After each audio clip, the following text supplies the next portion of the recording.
Peggy 18. Hey champs, Joshua Boyle here, otherwise known as Tokyo Punch-Out, and with me, my brother from another mother. Hey, how's it going? I'm Andre Carlos, also known as Mortal Emperor.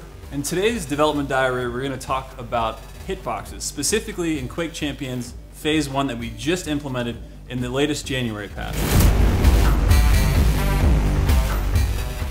In Quake 3, back in 1999, hitboxes were very rudimentary. It was literally just a box drawn around your character.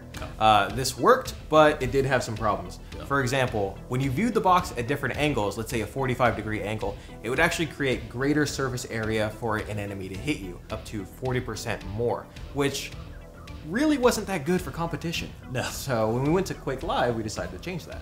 In Quake Live, we actually switched to a cylindrical model. So in that, there is less extraneous hits, and actually as Quake Live went on, it got tighter and tighter to the model, which brought us to where we started in Quake Champions.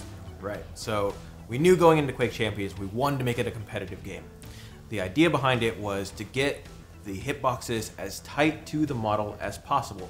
So what we did was we had basically a low polygon version of the mesh drawn on top of the model. And the idea was that wherever the model was, you could hit. Wherever it wasn't, you couldn't hit. The problem was, this was difficult to hit, and it just wasn't fun. So we decided, okay, let's go back to the drawing board and see what we can come up with. Yeah. So what we did is we actually moved to sphere and capsule hitboxes. So easiest way to imagine it is there's a sphere for a head, and then capsules for every part of your body that we're able to expand and contract based on the model. But think about a headshot with a rail. That's landing, it's basically just registering, did it hit that sphere, yes or no? Okay, great job. Next. So it used to be that you would have to go and say to an artist on the team, I want to change the hitbox. Yeah. They would have to go in and edit the mesh by hand.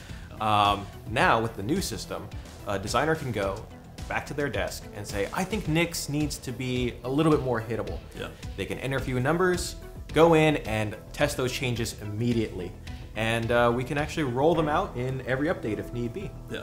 If you think about a light champion, we're basically padding them out to be as hittable as a medium champion standing still. The medium champions get a little bit of light padding, and then the heaviest champions now are basically almost to the model. We've actually done some network improvements to support these hitbox changes. So now, all weapon and ability hits are detected client-side. What this means is that if you see it hit on your client, in your game, in general, it is going to be a hit. Yeah. The server still needs to check and say, hey, is that cool? Did that happen? work? Yeah. But for the most part, it's a much more forgiving system. You shouldn't see any more of the misdamage rockets. But yeah, we're going to be rolling out a Phase 2 version of that in the future. So look forward to that, and it should improve even further from what it is now. Exactly.